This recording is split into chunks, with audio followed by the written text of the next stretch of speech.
الحمدللہ وکفی وسلام علی عبادہ الذین اصطفی اما بعد اعوذ باللہ من الشیطان الرجیم بسم اللہ الرحمن الرحیم الذین آمنوا باللہ ورسلہ اولئک هم الصدیقون سبحان ربک رب العزۃ عما یصفون وسلام علی المرسلین والحمد للہ رب العالمین اللہم صلی علی سیدنا محمد وعلی آل سیدنا محمد وبارک وسلم۔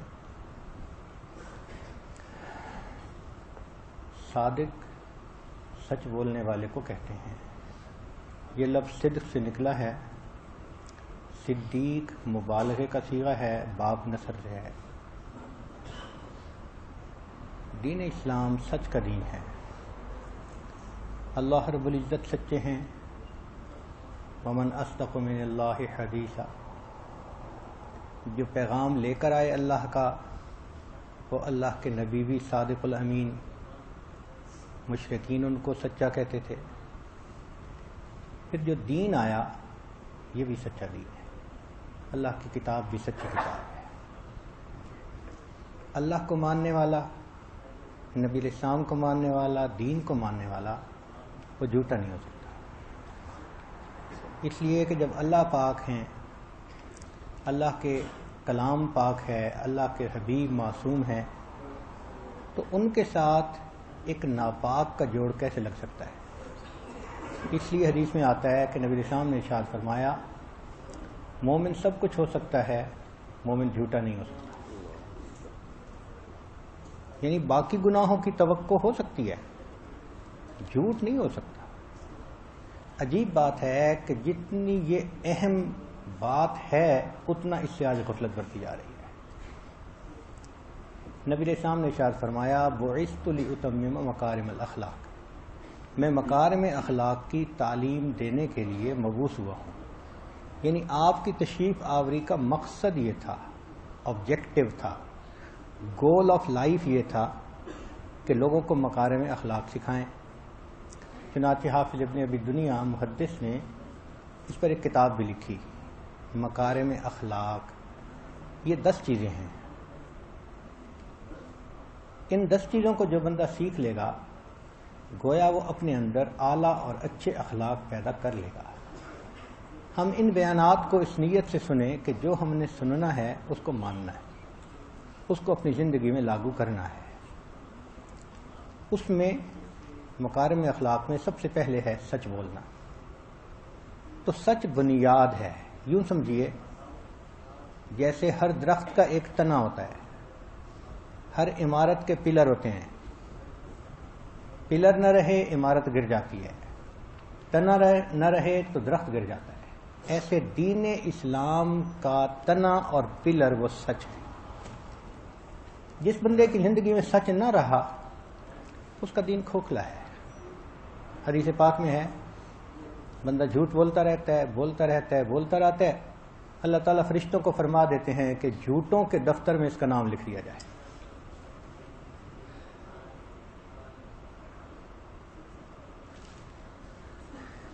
چنانچہ جو بندہ بات کرنے میں سچا ہو اس کو صادق کہتے ہیں۔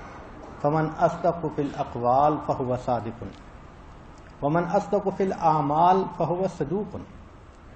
جو اپنے اعمال میں سچا ہو وہ صدوق ہوتا ہے۔ ومن اصدق فی الاعمال والاحوال فہو صدیق۔ جو احوال میں اقوال میں بات بھی سچ کرے عمل بھی سچ کا کرے تو فرمایا کہ وہ شخص صدیق ہوتا ہے۔ اور اندازہ لگائیے کہ صدیق کا مرتبہ نبوت کے بعد کا ہے۔ اس سے دوسرا اور بڑا مرتبہ امتی کے لیے نہیں ہو سکتا، اس سے اوپر نبوت کا درجہ ہے۔ معلوم ہوا کہ کوئی بھی امتی اپنی زندگی میں جو سب سے بڑی بلندی حاصل کر سکتا ہے وہ صدیق ہونے کی ہے، جیسے سیدنا ابو بکر صدیق رضی اللہ تعالیٰ عنہ۔ والذی جاء بالصدق وصدق بہ اولئک انعم اللہ علیہم من النبیین والصدیقین والشہداء والصالحین. ان کا درجہ بعد کا ہے. تو اندازہ لگائیے کہ سچ اللہ کو کتنا پسند کہ فرمایا کہ تم اپنی لائف میں جو میکسیمم ہائٹس اچیو کر سکتے ہو نا، تصور کر سکتے ہو، وہ صدیقیت ہے. چنانچہ یہ انبیاء کرام کی بھی صفت رہی. قرآن مجید میں اللہ تعالیٰ فرماتے ہیں وَاذْكُرْ فِي الْكِتَابِ إِبْرَاهِيمَ إِنَّهُ كَانَ صِدِّيقًا نَبِيًّا وَاذْكُرْ فِي الْكِتَابِ إِسْمَاعِيلَ إِنَّهُ كَانَ صَادِقَ الْوَعْدِ وَكَانَ رَسُولًا نَبِيًّا وَاذْكُرْ فِي الْكِتَابِ إِدْرِيسَ إِنَّهُ كَانَ صِدِّيقًا نَبِيًّا. دیکھیں اپنے پیاروں کا تذکرہ قرآن مجید میں فرمایا وہ سچے تھے. اب ان سچوں کے قافلوں میں جھوٹا کیسے شامل ہوگا؟ مشائخ نے کہا کہ جو بندہ موت کے اندیشے سے بے ڈر ہو کر بات کہہ دے اس کو صدیق کہتے ہیں. ابوالحسن خرقانی رحمۃ اللہ علیہ ہمارے سلسلے کے مشائخ میں سے ہیں. وہ فرماتے ہیں کہ سچا وہ ہوتا ہے جس کا دل باتیں کرے. عبد الواحد بن زید فرماتے ہیں کہ عمل کے ذریعے حقوق کی ادائیگی کرنا، یعنی جو حقوق اللہ کو بھی پورا کرے اور حقوق العباد کو بھی پورا کرے، وہ شخص صدیق ہوتا ہے. نبی علیہ الصلوۃ والسلام نے ارشاد فرمایا اضمنوا لی شیئا من انفسکم اضمن لکم الجنہ. تم مجھے چند چیزوں کی ضمانت دے دو، میں تمہیں جنت کی ضمانت دیتا ہوں. اصدقوا اذا حدثتم، جب بات کرو تو سچی بات کرو. واوفوا اذا وعدتم، وعدہ کرو اس کو پورا کرو. وادوا اذا اؤتمنتم، اور جب تمہیں امانت ملے تو اس کو ادا کرو. واحفظوا فروجکم، اپنی عزت و ناموس شرمگاہ کی حفاظت کرو. وغضوا ابصارکم، اپنی آنکھوں کو نیچے رکھو، بند رکھو نامحرم سے. وکفوا ایدیکم، اور اپنے ہاتھوں کو سمیٹو، ان کے ذریعے دوسروں کو نقصان نہ دو، تکلیف نہ دو. عبداللہ ابن عمر اللہ عنہ فرماتے ہیں کہ نبی اسلام نے ارشاد فرمایا ثلاث، تین باتیں ایسی ہیں اذا کن فیک، کہ جب وہ تمہارے اندر تین باتیں ہوں لم یضرک ما فاتک من الدنیا، تو دنیا میں تمہارا جو بھی نقصان ہو جائے تمہیں کوئی اس کا فرق نہیں پڑتا. اگر تین باتیں تمہارے پاس ہیں، جو کچھ بھی تم سے چلا جائے کچھ نہیں گیا. وہ تین باتیں کون سی ہیں؟ صدق الحدیث، سچ بولنا. حفظ و امانت، امانت کی حفاظت کرنا. وعفۃ فی طعمۃ، اور کھانے میں پرہیز کرنا، یعنی حرام سے بچنا، حلال کھانا. تو جس بندے میں رزق حلال ہو، امانت کی حفاظت کرے اور بات کا سچا ہو، فرمایا اس کا کوئی بھی نقصان ہو جائے دنیا کا، سمجھو کہ اس کا کوئی بھی نقصان نہیں ہوا. ابو بکر صدیق عنہ فرماتے ہیں کہ نبی اسلام نے ارشاد فرمایا علیکم بالصدق فإنہ مع البر وہما فی الجنہ، تم پر لازم ہے کہ سچ بولو، سچ نیکی ہے اور یہ جنت میں جائے گا. نبی اسلام نے ارشاد فرمایا تحروا الصدق، تم سچ ڈھونڈتے رہو، سچ کے پیچھے لگے رہو. قبلہ جب ہم ڈھونڈتے ہیں نا تو اس کو تحری کہتے ہیں فقہا. تو تم سچ کے پیچھے رہو. وَإِن رَأَيْتُمْ أَنَّ فِيهِ الْحَلَقَةَ، اگرچہ تم دیکھو کہ اس میں تمہاری ہلاکت ہے، یعنی صورتحال ایسی ہے کہ تمہیں لگ رہا ہے کہ اگر سچ بولو گے تو ہلاک ہو جاؤ گے، اس کے باوجود تم سچ پر جمے رہو. فَإِنَّ فِيهِ النِّجَاةَ، اس لیے کہ اللہ نے صدق کے اندر نجات رکھی ہے. تو انجام کار الصدق ینجی، صدق آدمی کو نجات دے دیتا ہے. عبداللہ ابن عباس عنہ فرماتے ہیں کہ 4 خصلتوں سے انسان کو فلاح ملتی ہے.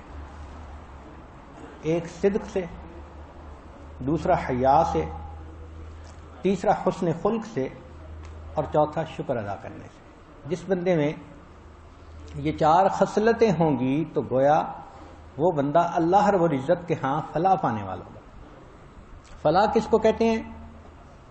ایسی کامیابی جس کے بعد ناکامی نہ ہو، ایسی ہدایت جس کے بعد گمراہی نہ ہو، اللہ کا وہ قرب جس کے بعد دوری نہ ہو، اس کو فلاح کہتے ہیں۔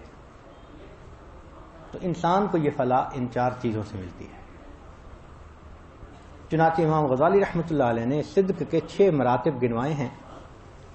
پہلا فرماتے ہیں صدق لسان، زبان سے سچ بولنا، یعنی الفاظ بھی جو نکلیں وہ سچ ہوں، جھوٹ پہ مبنی نہ ہوں۔ دوسرا ہے صدق نیت، کہ نیت سچی ہوگی تو وہ بندہ مخلص ہوگا۔ اسی لیے قیامت کے دن سب سے پہلے جو عذاب ہوگا وہ 3 بندوں کو، بخاری شریف کی روایت ہے، ان میں ایک عالم ہوگا، ایک سخی ہوگا اور ایک مجاہد ہوگا۔ اندازہ کرو کتنے بڑے بڑے اعمال ہیں، مگر تینوں کو جہنم میں پھینکیں گے۔ وجہ کیا ہوگی؟ کہ ظاہر میں تینوں نے نیک کام کیے ہوں گے مگر ان کی نیت ٹھیک نہیں ہوگی۔ تو صدق کی نیت نہ ہونے کی وجہ سے باوجود پہاڑوں جیسی نیکیوں کے ان بندوں کو اوندھے منہ جہنم میں گرا دیا جائے گا۔ اگر ہمیں جھوٹ کی عادت ہے، اپنے اعمال پہ ناز مت کریں، اپنے آپ کو نیکوں میں تصور مت کریں، اس لیے کہ اللہ کے دفتر میں کہیں جھوٹوں میں نہ نام لکھا گیا ہو۔ تیسرا فرماتے ہیں صدق عزم، کہ انسان ارادہ کر لے تو پھر پکا ہو۔ جیسے عمر لانوں نے بات کی تھی کہ اگر میری گردن بھی کاٹ دی جائے تو میں ایسی قوم کا امیر نہ بنوں گا جس میں ابوبکر صدیق موجود ہوں۔ تو یہ صدق عزم تھا ان کا۔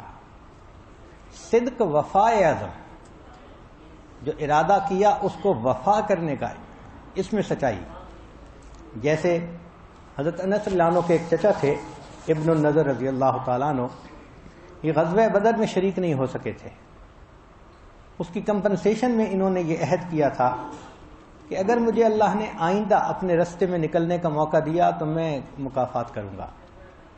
چنانچہ احد کے میدان میں اللہ رب العزت نے ان کو موقع دیا تو قریب کھڑے تھے سعد بن معاذ رضی اللہ عنہ، ان کو دیکھ کر کہنے لگے سعد مجھے جنت کی خوشبو آ رہی ہے، مجھے جنت کی خوشبو آ رہی ہے۔ اور اس کے بعد وہ دشمن سے لڑے، فقاتل حتی قتل، حتیٰ کہ شہید ہو گئے۔ جب ان کو دیکھا گیا تو ان کے جسم پر 80 زخم لگے ہوئے تھے۔ ان کی بہن نے انگلیوں کے پوروں سے ان کو پہچانا، کیونکہ چہرے سے پہچان ہی نہیں ہو رہی تھی، اتنے زخم تھے۔ یہ ہوتا ہے صدق وفائے عزم۔ پھر اللہ رب العزت نے اس پر آیت اتاری، رجال صدقوا ما عاہدوا اللہ علیہ فمنہم من قضى نحبہ ومنہم من ينتظر وما بدلوا تبدیلا۔ کوہ استقامت تھے وہ لوگ۔ پھر صدق اعمال، صدق اعمال کہتے ہیں کہ انسان کے جلوت اور خلوت کے عمل میں فرق نہ ہو۔ ایسا نہ ہو کہ جلوت میں اللہ کا دوست ہو، خلوت میں شیطان کا دوست ہو، یہ فرق نہ ہو۔ اس لیے دعا سکھائی گئی کہ اللہم اجعل سریرتی خیرا من علانیتی وعلانیتی صالحہ۔ پھر صدق مقامات، جن کو اللہ رب العزت اپنے قرب کی منزلیں عطا کرتا ہے اور وہ اعمال میں سچے ہوں تو پھر ان کو صدق مقامات ملتا ہے۔ قرآن مجید میں اللہ فرماتے ہیں ثم لم يرتابوا وجاهدوا باموالهم وانفسهم في سبيل الله اولئك هم الصادقون، یہ سچے ہیں۔ وہب بن منبہ رحمۃ اللہ علیہ فرماتے ہیں کہ تورات کے حاشیے پر میں نے 22 جملے دیکھے جن کو بنی اسرائیل کے صلحاء اجتماعی طور پر مجالس میں پڑھا کرتے تھے۔ یعنی یہ فقرات ان کے نزدیک بڑی نصیحت تھی، اور جب وہ اکٹھے ہوتے تھے تو ایک دوسرے کو پڑھ کر سنایا کرتے تھے۔ فرماتے تھے علم سے زیادہ نفع بخش کوئی خزانہ نہیں، غصے سے کم تر کوئی حسب نہیں، عمل سے زیادہ زینت دینے والا کوئی ساتھی نہیں، جہل سے زیادہ عیب لگانے والا کوئی رفیق نہیں، تقوی سے بڑھ کر کوئی زیادہ شرف نہیں، ترک خواہش نفسانی سے بڑھ کر کوئی کرم نہیں، کوئی عمل فکر سے بڑھ کر نہیں، صبر سے اعلیٰ کوئی نیکی نہیں، کبر سے بڑھ کر رسوا کرنے والی کوئی برائی نہیں، نرمی سے بڑھ کر اثر کرنے والی کوئی دوا نہیں، حماقت سے بڑھ کر تکلیف دینے والی کوئی مرض نہیں، طمع سے زیادہ ذلیل کرنے والی کوئی فقیری نہیں، مال جمع کرنے سے زیادہ ذلیل کوئی عادت نہیں، صحت سے زیادہ عمدہ کوئی زندگی نہیں، پاکیزگی سے زیادہ کوئی معیشت خوشگوار نہیں، خشوع سے زیادہ اچھی کوئی عبادت نہیں، قناعت سے زیادہ بہتر کوئی زہد نہیں، خاموشی سے زیادہ نگہبانی کرنے والا کوئی نہیں، موت سے زیادہ قریب کوئی غائب نہیں، اور صدق سے زیادہ نصیحت کرنے والی کوئی دلیل نہیں۔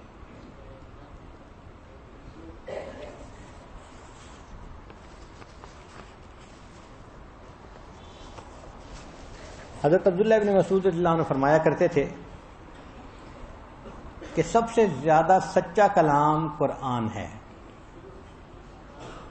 سب سے بہتر ذکر اللہ کا ذکر ہے، والا ذکر اللہ اکبر، سب سے بڑا اندھا پن دل کا اندھا پن ہے، وَلَٰكِن تَعْمَى الْقُلُوبُ الَّتِي فِي الصُّدُورِ، سب سے بڑی شرمندگی قیامت کے دن کی ہے، سب سے بہترین دولت دل کی بے نیازی ہے، سب سے بہترین زاد سفر تقوی ہے، سب سے بری کمائی سودی کاروبار ہے، سب سے بڑا پھندا مرد کے لیے عورت ہے، سب سے بڑا گناہ شراب پینا ہے، اور سب سے بڑی نیکی ہر حال میں سچ بولنا ہے۔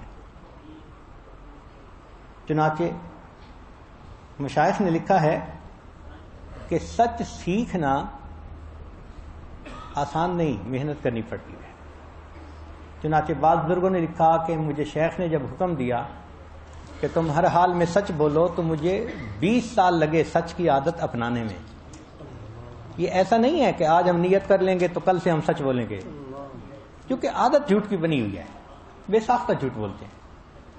ہم نے بعض لوگوں کو دیکھا زبان سے گالی نکلتی ہے اور ان کو بتایا جائے کہ آپ نے کیا لفظ بولا، کہتے ہیں میں نے تو نہیں بولا۔ اپنے منہ سے نکلی ہوئی بات اگر اپنے کان نہیں سنتے تو وہ کان کیا سنیں گے جو اتنے دور بیٹھے ہوتے ہیں۔ اس لیے بات کرتے ہوئے انسان خود بھی سنے میں کہہ کیا رہا ہوں۔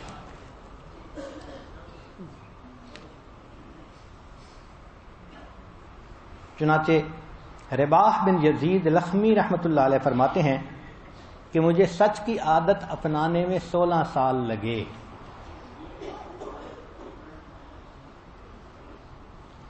اب کچھ جھوٹ تو ایسے ہیں جو بلذت ہیں اور ہمیں بولنے کی عادت ہے۔ مثال کے طور پہ فون پہ بات کر رہے ہیں، میں 1 سیکنڈ میں آتا ہوں۔ اب آپ بتائیں کوئی 1 سیکنڈ میں جا کے آ سکتا ہے؟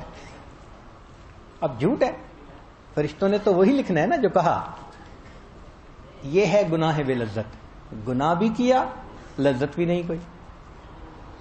تو آپ غور کرنا شروع کریں اپنے اوپر، اپنے آپ کو ایکسپلور کریں کہ میری لائف کیا ہے۔ لوگوں کی باتیں تو ساری عمر سنتے رہے، اپنی بھی سنیں۔ کوشش کریں کہ جو لفظ میں کہہ رہا ہوں گا میں دھیان دوں گا کہ یہ سچ ہے یہ جھوٹ ہے۔ اگر کنکریاں جمع کرنا شروع کر دیں نا ہر جھوٹ کے اوپر تو ہمارا گھر پہاڑ کے اندر ہمارے گھر میں پہاڑ آ جائے، اتنا جھوٹ بولتے ہیں۔ اور عجیب بات ہے کہ آج کے زمانے میں شیطان بدبخت نے جھوٹ کی شدت کو کم کرنے کے لیے اس کا نام بہانہ رکھ دیا، کیونکہ جھوٹ کا نام لینے سے تو پھر کچھ کراہت طبیعت میں آتی ہے، بہانے کے نام سے کراہت ہی ختم۔ تو جی میں نے بہانہ کر دیا، بیوی کہتی ہے خامد کو بہانہ کر دیا، بیٹی کہتی ہے میں نے ابو کے سامنے بہانہ کر دیا۔ یہ کیا بہانہ ہے؟ جھوٹ ہے۔ تو اس بات پہ غور کریں، جو بہانے کرتے ہیں، کہتے ہیں نا بھگتا دیا، یہ سب جھوٹ ہوتا ہے. اللہ کے ہاں جھوٹ لکھا جاتا ہے. تو آج کی مجلس میں یہ بات پلے باندھ لیں کہ ہم نے اپنے منہ سے نکلے ہوئے الفاظ کو خود سننا ہے. دودھ کا دودھ پانی کا پانی ہو جائے گا. آپ حیران ہو جائیں گے کہ اتنی جھوٹ کی عادت ہے مجھے. اور یہ نہیں کہ فاسق و فاجر جھوٹ بولتے ہیں، تہجد گزار، نیکوکار، محنت نہیں کی ہوتی، زبان سے جھوٹ نکلتا ہے. موقع ایسا آ جاتا ہے اور چھوٹی چھوٹی باتوں میں وقتی شرم سے بچنے کے لیے جھوٹ بولتے ہیں. آپ سوچئے کہ وقتی شرم سے بچنے کے لیے قیامت کے دن کی شرمندگی کو مول لے لیتے ہیں، کتنے نقصان کا سودا ہے. چنانچہ جو شخص سچ بولتا ہے اس کی 4 علامات لکھی ہیں. پہلی حلاوت، کہ سچ بولنے والے انسان کی بات میں حلاوت ہوتی ہے. ان کے منہ سے پھول جھڑتے ہیں، بات کرتا ہے دل کھنچتے ہیں اس کی طرف. اس کے منہ سے بات نکلتی ہے، دوسرے بندے کے دل کو ٹچ کرتی ہے. تو سچے بندے کی پہلی نشانی اس کی کلام میں حلاوت ہوتی ہے. دوسری بات کہ اس کو اللہ تعالیٰ ایک ہیبت دے دیتے ہیں. جیسے نبی علیہ السلام نے ارشاد فرمایا نصرت بالرعب، اللہ نے رعب کے ذریعے میری مدد فرمائی. یہ نہیں ہوتا کہ وہ غصہ کرتے ہیں، ناراضگی کا اظہار کرتے ہیں، نہیں. جیسے شیر خاموش بیٹھا ہو نا، اس کی ایک ہیبت ہے، اسی طرح اللہ والے خاموش بھی بیٹھے ہوں، ان کا ایک رعب ہے. نہ تاج و تخت میں نہ لشکر و سپاہ میں ہے، جو بات مرد کلندر کی بارگاہ میں. ہم نے دیکھا بہت سارے ہمارے علماء دوست کہتے تھے میں آپ کے حضرت کو ملوں گا نا، میں نے یہ پوچھنا ہے، یہ پوچھنا ہے، یہ پوچھنا ہے. ہم کہتے تھے ضرور پوچھنا، ضرور پوچھنا. جب آتے تھے ایک نظر پڑتی تھی چہرے پہ، سب بولتی بند ہو جاتی تھی.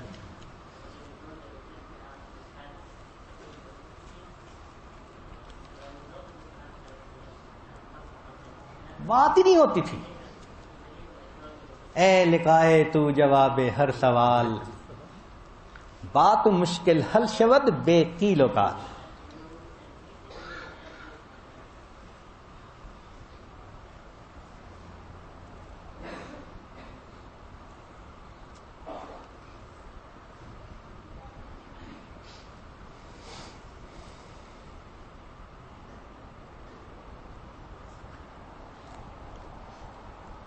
کوئی کتنا بھی ہو خوددار لیکن ہم نے دیکھا ہے، کوئی کتنا بھی ہو خوددار لیکن ہم نے دیکھا ہے، حضور حسن آ کر دست بستہ ہو ہی جاتا ہے. اللہ والوں کو اللہ وہ حسن دے دیتے ہیں، ان کے چہروں پہ وہ نور ہوتا ہے کہ مجلس میں انسان آتا ہے بات نہیں کر سکتا. تو یہ اللہ رب العزت کی طرف سے ایک ہیبت ہوتی ہے. تیسرا، چہرے پہ ملاحت ہوتی ہے، شگفتگی ہوتی ہے. یہ عبادت ہوتی ہے، اللہ کا ذکر، اس کا نور اللہ تعالی بندے کے چہرے پہ سجا دیتے ہیں. اور چوتھی بات کہ ان کے دلوں میں طمانینت ہوتی ہے. آپ ان کے ساتھ رہیں، بہت پریشانی کا وقت ہوگا، ان کے دل مطمئن ہوں گے، دل پرسکون ہوں گے. جو پریشانی ہوگی وہ ظاہر پہ ہوگی، ان کے باطن میں جمعیت ہوگی. تو دل کے اندر طمانینت کا ہونا یہ چوتھی نشانی ہے. جو انسان سچ کی زندگی اختیار کرتا ہے اللہ تعالیٰ اسے کچھ نعمتوں سے نوازتے ہیں. سب سے پہلی فراست مومنانہ. جتنا سچا انسان ہوگا اس کو وژڈم اللہ دیں گے، فراست مومنانہ دیں گے، پہچان لیں گے. ہمارے حضرت رحمۃ اللہ علیہ کراچی میں تھے تو ایک عالم آئے اور وہ یہی کوئی سوال پوچھنا چاہتے تھے تصوف کے بارے میں. انہیں اپنے علم پہ بڑا ناز تھا. تو وہ وضو کرنے گئے تو میں نے سوچا کہ حضرت کی خدمت میں عرض کر دوں کہ حضرت فلاں صاحب تشریف لائے ہیں.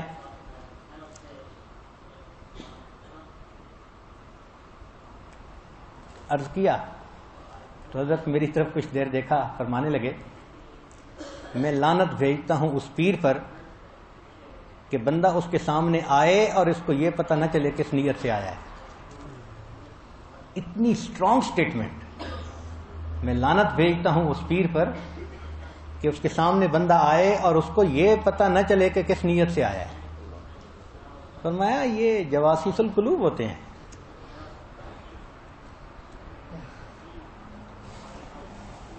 چنانچہ سید احمد بدوی رحمۃ اللہ علیہ مصر میں ایک بہت بڑے بزرگ گزرے ہیں نقشبندیہ سلسلہ کے.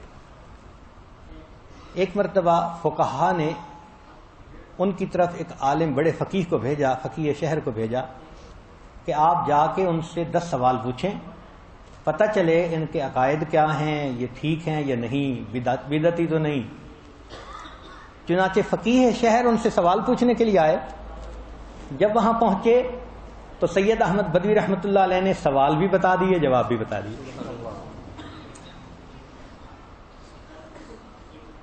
تو یہ فراست مومنانہ ہوتی ہے. سنی حدیث مبارکہ, من طلب اللہ بالصدق اعطاہ مرآۃ یبصر فیہا الحق والباطل. جو انسان اللہ تعالیٰ کے ساتھ صدق کا معاملہ کرتا ہے, اللہ اس کو ایسا آنکھیں دے دیتا ہے, آئینہ دے دیتا ہے کہ جس کے اندر وہ حق اور باطل کے فرق کو پہچان لیتے ہیں. ان کو فرقان مل جاتا ہے, فرق بین الحق والباطل.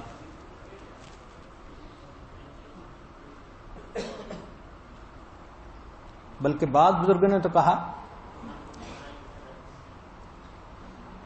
کہ جو شخص دائمی فرض ادا نہ کرے اللہ اس کے وقتی فرض کو قبول نہیں کرتا. یہ بہت عجیب بات ہے کہ جو شخص دائمی فرض کو ادا نہ کرے اللہ اس کے وقتی فرض کو قبول نہیں کرتا. پوچھا دائمی فرض کیا ہے؟ فرمایا صدق. من لم یؤد الفرض الدائم لم یقبل منہ الفرض المؤقت. یعنی جھوٹے بندے کی گویا نمازیں ہی قبول نہیں ہوتی. کہ اللہ فرماتے ہیں کہ تم دائمی فرض تو پورا نہیں کر رہے, یہ وقتی تمہارے عمل کہاں قبول. تیسری بات نکتے کی بات ہے, سچ بولنے والا سوداگر کبھی مفلس نہیں ہوتا. سچ بولنے والا سوداگر کبھی مفلس نہیں ہوتا. یہ ممکن ہی نہیں کہ بزنس مین ہو, سچ بولنے والا ہو اور مفلس ہو. تجربہ کر لیجئے,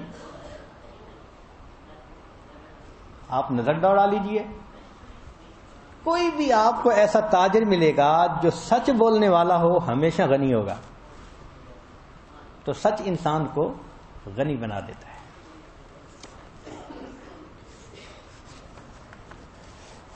چوتھی بات کہ اللہ رب العزت نے سچ بولنے والے کے لیے قرآن مجید میں 5 انعامات کا تذکرہ کیا ہے. سچ بولنے والے کے لیے اللہ نے قرآن مجید میں 5 انعامات کا تذکرہ کیا. اب یہ سمجھنا بندے کا کام ہے. پہلی بات کہ جو بندہ سچ بولتا ہے اللہ رب العزت اس کے لیے پریشانی میں سے مخرج نکال دیتے ہیں اور اس کو سکون میں داخل فرما دیتے ہیں. نبی علیہ الصلوۃ والسلام کے لیے مکہ میں کتنی پریشانی تھی. لوگ جان کے دشمن تھے, گھر کے گرد تلواریں لے کے کھڑے تھے, کیسی عجیب صورتحال تھی. مگر رب کریم نے ان میں سے نکالا اور بخریت و حفاظت اللہ نے مدینہ طیبہ پہنچا دیا. چنانچہ رب ادخلنی مدخلا صدق, مدینہ طیبہ داخل ہونے کا اشارہ ہے. اس طرح ہر دور اور ہر زمانے میں جو سچ بولنے والا انسان ہوگا اللہ اس کو ان پریشانیوں سے ان حاسدوں سے، ان دشمنوں کے نرغوں سے نکال کر امن کی جگہ تک پہنچا دو. یہ پہلا انعام. اور دوسرا وَأَخْرِجْنِي مُخْرَجَ صِدْقٍ. تو یہ مخرج صدق کیا ہوا بھائی؟ یہ تو مدخل صدق تھا کہ دشمنوں سے نکل کر امن کی جگہ پہنچ گئے. پھر دیکھیں اللہ نے مدینہ میں شاہی عطا فرما دی. تو یہ مخرج کیا ہوا؟ مفسرین نے لکھا کہ یہ دوسرا سبق ہے کہ بسا اوقات تم اپنے آپ کو دشمنوں کے سامنے عاجز پاؤ گے، کمزور پاؤ گے. وہ قوی ہوں گے اور تم کمزور ہوگے، وہ کثیر ہوں گے تم قلیل ہوں گے. مگر اگر تمہارے ساتھ سچ کی صفت ہے، اللہ کی مدد ساتھ ہوگی اور اللہ تعالیٰ تمہیں ان دشمنوں سے مقابلے میں کامیاب فرمائیں گے اپنی مدد کے ساتھ. صحابہ کو اللہ نے کامیاب کیا. فرماتے ہیں وَاذْكُرُوا، یاد کرو اس وقت کو، اذ انتم قلیلا، جب تم تھوڑے تھے، مستضعفون فی الارض، زمین میں کمزور تھے، تخافون، تم ڈرتے تھے، ان یتخطفکم الناس، کہ تمہیں دشمن اچک نہ لیں، اتنے تھوڑے تھے. فآواکم، اس نے تمہیں ٹھکانہ دیا. وأیدکم بنصرہ، مدد سے تمہیں مضبوط کیا. ورزقکم من الطیبات، کھانے کو طیب رزق دیا. لعلکم تشکرون، تاکہ تم اس کا شکر ادا کرو. تو مفسرین نے لکھا ہے کہ مخرج صدق سے مراد اللہ کی مدد کا آنا اور بدر میں مسلمانوں کا نہتے ہونے کے باوجود کافروں پر غالب آ جانا.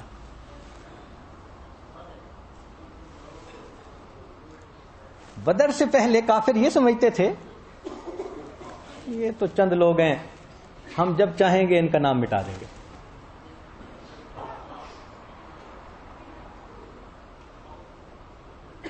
وہ یہی سمجھتے تھے ہم جب چاہیں گے. مگر اللہ تعالیٰ فرماتے ہیں کم من فئۃ قلیلۃ غلبت فئۃ کثیرۃ باذن اللہ واللہ مع الصابرین. کتنی بار ایسا ہوا اللہ نے چڑیوں سے باز مروا دیے اور اللہ تو صبر والوں کے ساتھ ہوتا ہے. تو بدر کے میدان میں اللہ نے چڑیوں سے باز مروائے. اس کے بعد پھر کافروں کو سمجھ لگ گئی تھی کہ یہ اتنا آسان کام نہیں ہے.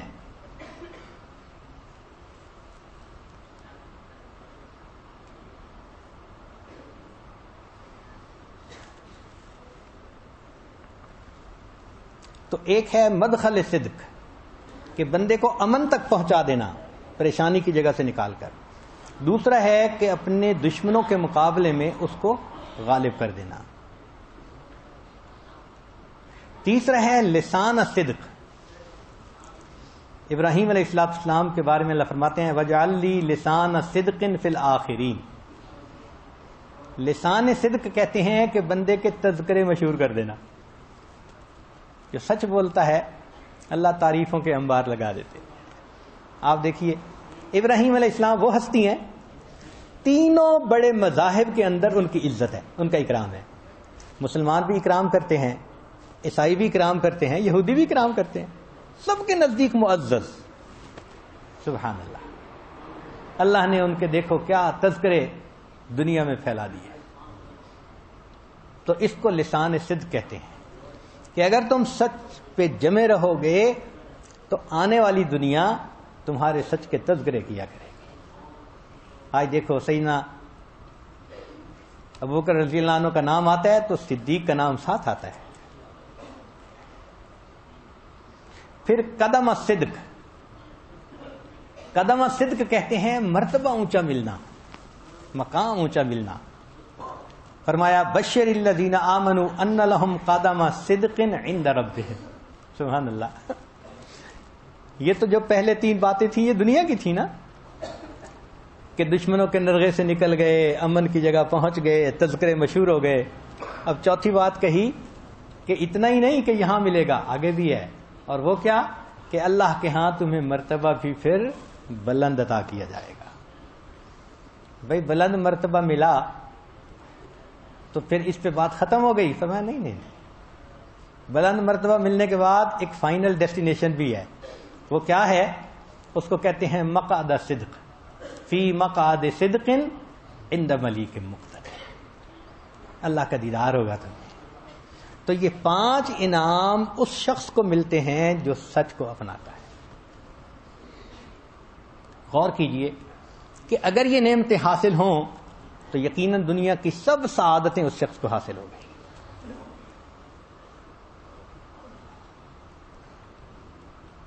پھر حدیث پاک میں ہے کہ اللہ تعالی ملائکہ کے سامنے اپنے سچے بندے کے اوپر فخر کرتا ہے.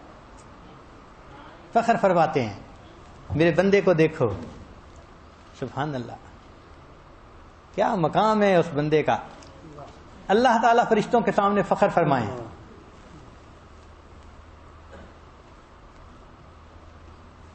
کسی کا شعر ہے، تیرے عشق نے مجھے غم دیا، میرے غم کی عمر دراز ہو.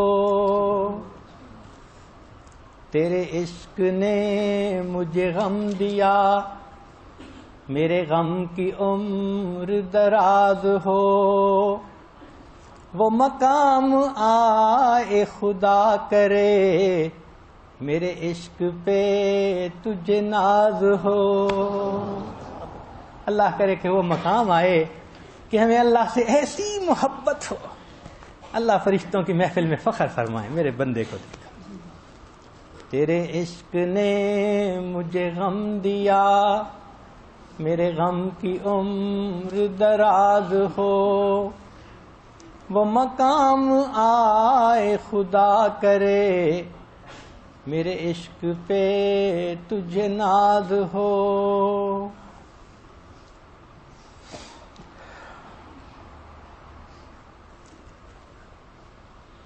پانچویں بات، حضرت بابا جی عبداللہ رحمۃ اللہ علیہ ایک بزرگ تھے جو مستجاب الدعوات تھے، ولایت کبریٰ کے مقام کے بزرگ تھے.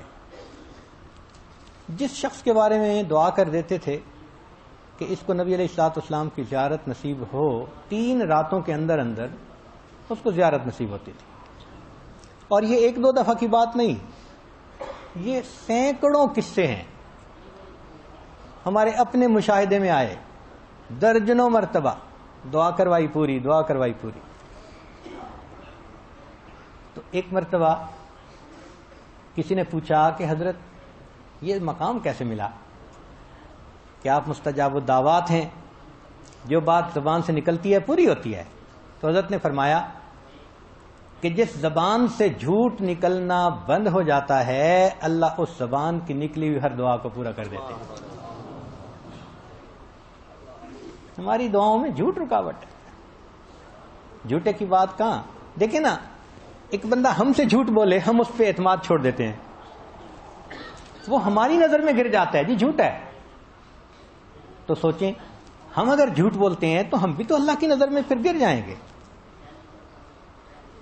اس لیے اس پر محنت کرنے کی ضرورت ہے.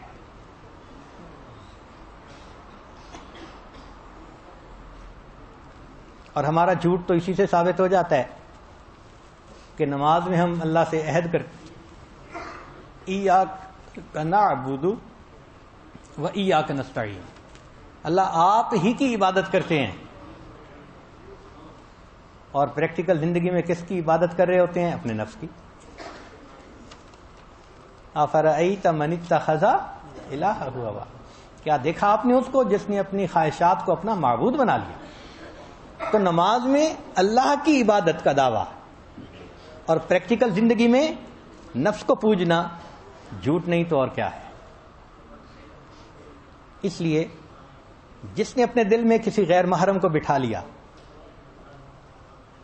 بات کر کے، فون کر کے، میسج کر کے، مل ملا کے، یہ نہ کہا کہ میرا ایک تعلق ہے، اس نے اللہ کو اپنا معبود نہیں بنایا، کسی اور کو بنا لیا. اور کئی تو کہتے ہیں جی بات تو وہ کرنی ہے جو میرا دل چاہے گا. بھئی یہ میرا دل کہاں گیا؟ بات تو وہ کریں گے جو اللہ چاہیں گے. ہماری چاہت کیا چیز ہے؟ جب کلمہ پڑھا ہم نے اپنی چاہتیں سب قربان کر دی.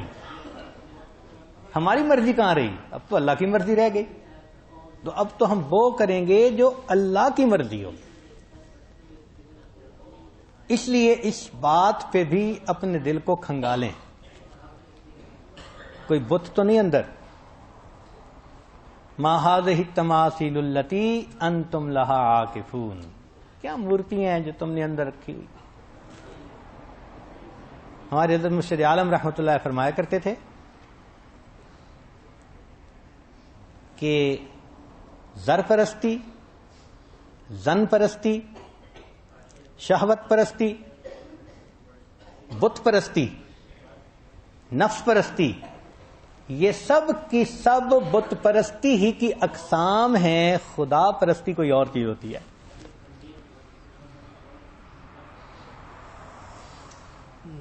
تو خدا پرست بننا معنی رکھتا ہے. جو بھی سچا ہوگا وہ ایک اللہ کو اپنا معبود بنائے گا اور خلاف شریعت کسی اور سے محبت کا تعلق نہیں جوڑے گا. یہ نفسانی، شیطانی، شہوانی سب محبتیں یہ انسان کے جھوٹے ہونے کی دلیل ہے. سچا وہ ہوتا ہے جو اللہ کے سامنے اپنے آپ کو اس طرح پیش کر دے کل میت بین یدی الغسال. جیسے غسل دینے والے کے سامنے مردہ ہوتا ہے نا، کہ جیسے اس کو حرکت دے وہ ویسے ہی ہوتا ہے. اسی طرح مومن شریعت کے سامنے ایسا ہی ہوتا ہے. سدھایا ہوا جانور، اس کی نکیل جس کے ہاتھ میں ہو نا پیچھے پیچھے چلتا رہتا ہے. مومن کی یہی صفت، شریعت کے پیچھے سدھائے ہوئے جانور کی طرح چل رہا ہے. بس جو حکم شریعت ہے اسی پر آمین ہے، اسی پر لبیک ہے. اور دیکھیں کہ اگر ہم کسی اور کو محبت کی نظر سے دیکھتے ہیں خلاف شرع، ہم اللہ سے بہت بڑی بے وفائی کرتے ہیں. سنیے، قرآن مجید کی ایک آیت ہے، نکتہ ہے اس میں طلباء کے لیے. اللہ تعالیٰ فرماتے ہیں وَاجْتَبَاكُمْ، اس نے تمہیں چن لیا. جب اللہ نے غیر سے ہمیں چن لیا، اب ہم بے وفائی کر کے اللہ کے سوا کسی اور کو کیوں چنتے ہیں؟ تو بے وفائی ہے نا. اللہ نے تو غیروں سے ہمیں چنا کہ میرے بندوں ہم نے تمہیں چن لیا. حیرت کی بات ہے کہ سیدنا یوسف علیہ السلام کے بارے میں بھی یہی لفظ تھا مگر مستقبل کا تذکرہ کیا. وَكَذَلِكَ يَجْتَبِيكَ رَبُّكَ، آنے والے وقت کا تذکرہ ہے. اور اس امت کے لیے ماضی کا صیغہ، چنے جا چکے. واہ میرے مولا، تیری رحمت کی کیا نظر ہے اپنے محبوب صلی اللہ علیہ وسلم کے امتیوں پر. تو جب اللہ نے چن لیا تو اب ہم اللہ پر غیر کو کیوں چنیں؟ اس لیے محبوب حقیقی فقط اللہ کی ذات ہے. محبوب حقیقی فقط اللہ کی ذات ہے. اس لیے قیامت کے دن اللہ تعالی سچوں سے ان کے سچ کے بارے میں سوال کریں گے تو پھر جھوٹوں کا کیا حال ہوگا؟ اللہ فرماتے ہیں لِيَسْأَلَ الصَّادِقِينَ عَنْ صِدْقِهِمْ، ہم سچوں سے ان کی سچائی کا تذکرہ کریں گے، ان کے بارے میں پوچھیں گے. تو جب سچوں یعنی اللہ تعالیٰ ان کو سچا بھی فرما رہے ہیں، سچے کا لفظ استعمال فرما رہے ہیں ان کے لیے. جب سچوں سے ان کی سچائی کے بارے میں سوال ہوگا تو پھر سوچئے کہ پھر جھوٹوں کا اس دن کیا حال ہوگا. اس لیے مفسرین نے لکھا ہے کہ جو عشق مجازی میں پڑھنے والے ہوں گے نا، ماں سوا سے محبت کرنے والے، قیامت کے دن ان کے چہرے سیاہ کر دیے جائیں گے. اور دلیل قرآن عظیم الشان، وَيَوْمَ الْقِيَامَةِ تَرَى الَّذِينَ كَذَبُوا عَلَى اللَّهِ وُجُوهُهُمْ مُسْوَدَّةٌ. قیامت کے دن تو دیکھے گا کہ جو لوگ اللہ پہ جھوٹ بولتے تھے ان کے چہرے سیاہ ہوں گے. مفسرین نے لکھا کہ جو کہتے ہیں کہ ہم اللہ سے محبت کرتے ہیں پھر ہٹ کے شریعت سے غیر کے ساتھ محبت کر لیتے ہیں، یہ اللہ پر جھوٹ بولنے والے ہیں. ان کے بھی چہرے قیامت کے دن سخت سیاہ ہوں گے. اللہ اکبر کبیرہ. اللہ رب العزت ہمیں سمجھ عطا فرمائے اور ہم اس جھوٹ کی زندگی سے نکل کر سچ کی زندگی کو اختیار کر لیں. اصل میں ہم نے سچ کی برکتیں ابھی دیکھی نہیں ہیں. صحابہ رضی اللہ عنہم کی زندگیوں کو دیکھو، سچ کی برکتیں نظر آتی ہیں. ہمارا مسئلہ یہ ہے کہ ہم نے کلمہ پڑھا، مسلمانوں کی فہرست میں شامل، الحمدللہ، مگر گناہوں کی وجہ سے اسلام کی برکتیں ہم آنکھوں سے نہیں دیکھتے. نہ دعائیں قبول ہوتی ہیں، نہ اللہ کی مدد آتی ہے، نہ ہم اپنے کاموں کو سنورتے دیکھتے ہیں. ہم نے اسلام کی برکتوں کو کیا دیکھا؟ اور اس میں رکاوٹ ہمارے گناہ. آج ہم اگر گناہوں کو چھوڑ دیں، اللہ کی برکتوں کے آج دروازے کھل جائیں. ہم الزام ان کو دیتے تھے، قصور اپنا نکل آئے. فلاں نے کاروبار باندھ دیا ہے، بیٹی کا رشتہ کسی نے باندھ دیا ہے، فلاں کے کچھ کرنے سے بیمار ہو گیا ہے، کسی کے کرنے سے کچھ نہیں ہوا. ہمارے اپنے گناہوں نے ہمارے اوپر ان مصیبتوں کو لا دیا. تو مکارم اخلاق میں سے سب سے پہلا خلق جو ہے وہ ہے سچ بولنا. سچ بولیے اور پھر اس کی برکتیں آنکھوں سے دیکھیے. چند دن آپ کو محسوس ہوگا، لیکن جھوٹ جتنا تیز بھاگے، جھوٹ جتنا بھی تیز بھاگے، بالآخر سچ اس کو پکڑ لیا کرتا ہے. سچ بولنے کا ایک بڑا فائدہ یہ ہے کہ بندے کو یہ یاد نہیں رکھنا پڑتا کہ میں نے پہلے کیا کہا تھا.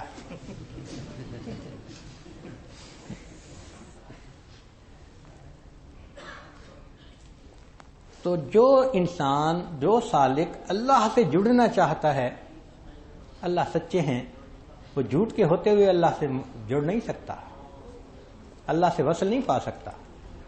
جھوٹ کو چھوڑنا پڑے گا. اس بیماری سے ہمیں علاج معالجہ کروانا پڑے گا. تو دعا کیجئے کہ اللہ رب العزت ہمیں جھوٹ کی بیماری سے شفا عطا فرمائے اور ہمیں سچ کی زندگی عطا فرمائے. سچ انسان کو ہمیشہ عزتیں دیتا ہے. یعنی نبی علیہ السلام کا فرما دینا کہ اگر تمہیں ہلاکت نظر بھی آ رہی ہے پھر بھی اگر سچ بولو گے تو اللہ تعالیٰ سچ کی وجہ سے تمہیں نجات عطا فرما دے. ہم نے اپنی زندگی میں کئی دفعہ مشاہدہ کیا ہے، بات ڈر رہا ہوتا ہے بندہ، بتا دوں گا، ذلت ہوگی، شرمندگی ہوگی، کیونکہ غلطی کی تھی. وہ غلطی بتا دیتا ہے، اگلے بندے کی نظر میں اس کا قد بڑھ جاتا ہے، عزت بڑھ جاتی ہے، وہ جس نے مجھے سچ بات بتا دی. حیرت کی بات ہے کہ غلطی بھی کی تھی، سچ بول کے الٹا عزت پا لی. تو اس لیے آج سے بہانے ختم اور سچ کی زندگی شروع. اس لیے کہ ہم سچی ذات کے ساتھ وصل حاصل کرنا چاہتے ہیں، قرب حاصل کرنا چاہتے ہیں، جڑنا چاہتے ہیں. اللہ تعالی ہمیں سچ پر قائم بھی فرمائے، سچ کی عادت اپنانے کی بھی توفیق عطا فرمائے، اور اللہ تعالی ہمیں جھوٹ کی ذلت سے محفوظ فرمائے. حدیث پاک میں ہے کہ جو شخص جھوٹ بولتا ہے اس کے منہ سے اتنی بدبو نکلتی ہے کہ فرشتے اس سے 2 میل دور چلے جاتے ہیں. ہم اس بو کو محسوس کریں یا نہ کریں؟ اب بتائیے کہ جو اتنا جھوٹ بدبودار ہے، ایسا جھوٹنے والا بدبودار شخص کیا اللہ سے واصل ہو سکتا ہے؟ تو ہمیں جھوٹ کی عادت کو چھوڑ کر سچ کو اپنائیں. کیا ہوگا؟ اعتراف کر لیں گے قصور کا، مان لیں گے تو دوسرا ناراض ہو جائے گا، وقتی طور پہ شرمندگی ہوگی، مگر انجام دیکھنا، انجام اللہ دلوں میں عزتیں ڈال دے. جھوٹ بولنے والا کبھی رسوا نہیں، سچ بولنے والا کبھی رسوا نہیں ہو سکتا. اللہ نے سچ کے ساتھ عزت کو نتھی کر دیا ہے. جس نے سچ کو پکڑ لیا، عزتوں نے اس کو ڈھانپ لیا. کیوں انجان لوگ مشائخ سے محبت کرتے ہیں؟ ان کی سچ کی زندگی ہوتی ہے. اللہ اجنبیوں کے دلوں میں محبتیں ڈال دیتے ہیں۔ حضرت خواجہ محمد عبد المالک صدیقی رحمۃ اللہ علیہ تجلیات میں انہوں نے واقعہ لکھا ہے کہ میں سفر کرتا تھا ٹرین میں، اور کئی مرتبہ راستے میں کوئی چھوٹا اسٹیشن آتا تو میں نام پڑھتا کہ کون سا اسٹیشن آ گیا، کتنا وقت باقی رہتا ہے۔ تو فرماتے تھے کہ جب میں کھڑکی میں سے ونڈو سے چہرہ باہر نکال کے اسٹیشن کا نام پڑھنے لگتا تھا تو جو پلیٹ فارم پہ لوگ چلے جا رہے ہوتے تھے وہ آ کے میرے قریب کھڑے ہو جاتے تھے۔ کوئی تعارف کرواتا نہیں تھا، کسی کو پتہ نہیں تھا، ان کے چہرے کا نور بتا دیتا تھا یہ کوئی مسیحا ہے۔ تو سچ کی وجہ سے اللہ تعالیٰ چہرے پہ نور عطا فرماتے ہیں، دلوں میں محبتیں ڈال دیتے ہیں، عزتیں عطا فرماتے ہیں، دشمنوں سے حاسدوں سے اللہ تعالیٰ محفوظ فرماتے ہیں۔ اللہ رب العزت ہمیں اس خلق کو اپنانے کی توفیق عطا فرمائے۔ وآخر دعوانا ان الحمد للہ رب العالمین۔ تھوڑی دیر کے لیے مراقبہ کر لیجئے۔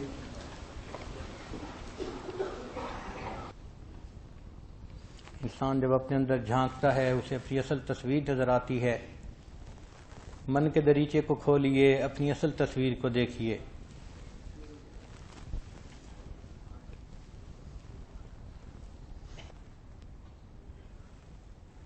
اپنے من میں ڈوب کر پا جا سراغ زندگی،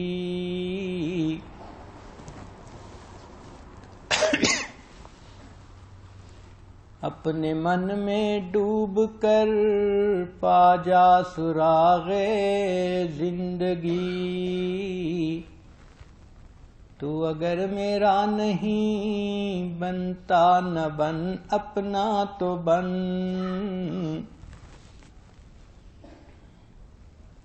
من کی دنیا، من کی دنیا،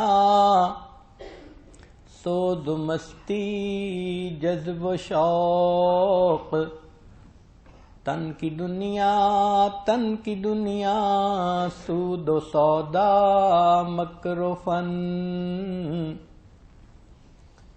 من کی دولت ہاتھ آتی ہے تو پھر جاتی نہیں، تن کی دولت چھاؤں ہے، آتا ہے دھن، جاتا ہے دھن۔ پانی پانی کر گئی مجھ کو قلندر کی یہ بات، تو جھکا جب غیر کے آگے نہ تن تیرا نہ من۔ پانی پانی کر گئی مجھ کو تو مرشد کی یہ بات، تو جھکا جب نفس کے آگے نہ تن تیرا نہ من۔ اللہ، لا الہ الا اللہ محمد رسول اللہ۔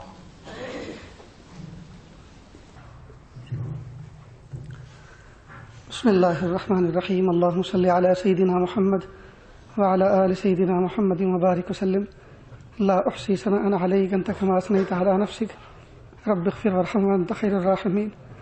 لا الہ الا اللہ الحلیم الکریم، سبحان رب العرش العظیم، والحمد للہ رب العالمین۔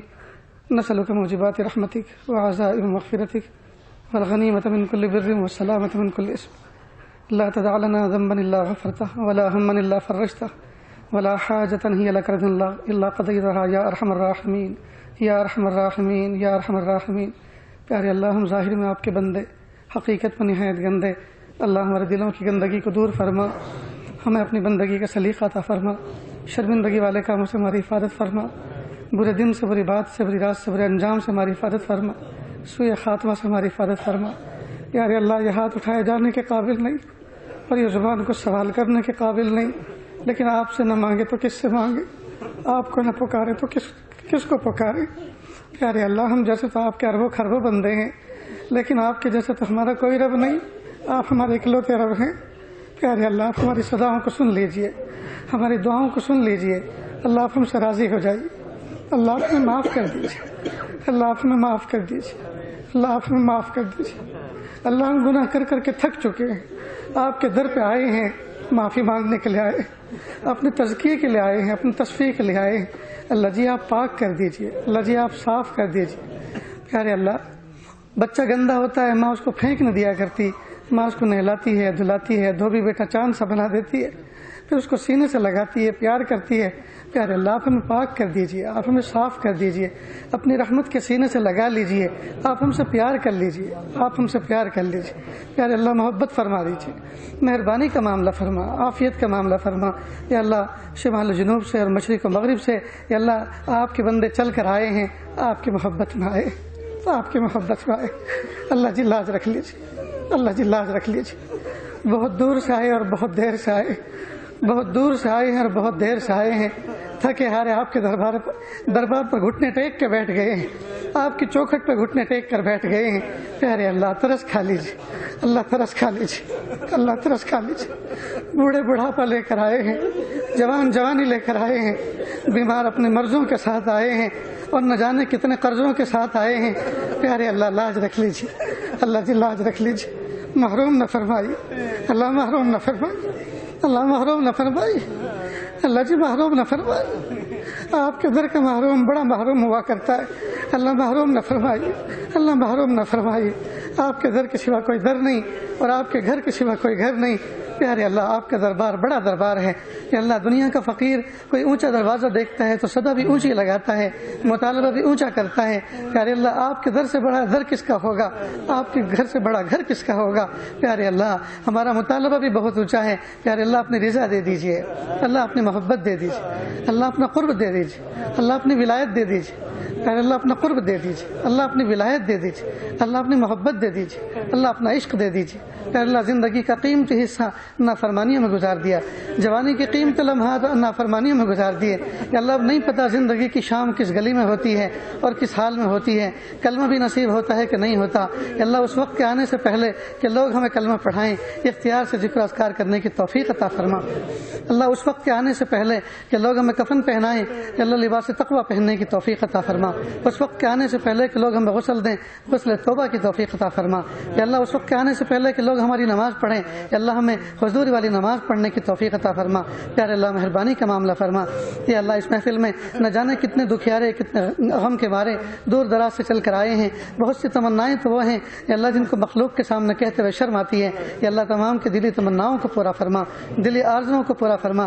پیارے اللہ تمام کو نسبت کا نور عطا فرما۔ یا اللہ ایک کو بھی محروم نہ فرما، یا اللہ ایک کو بھی محروم نہ فرما، اللہ ایک کو بھی محروم نہ فرما، سب کو اپنے ولیوں میں شامل فرما۔ پیارے اللہ مکاتب قرآنیہ، مدارس اسلامیہ، مساجد دینیہ اور وہ خانقاہیں جہاں اللہ اللہ سکھایا جاتا ہے اور مراکزات و تبلیغ، یا اللہ تمام کی حفاظت فرما۔ یا اللہ سب پہ اپنی محبت کی نظر شامل حال فرما۔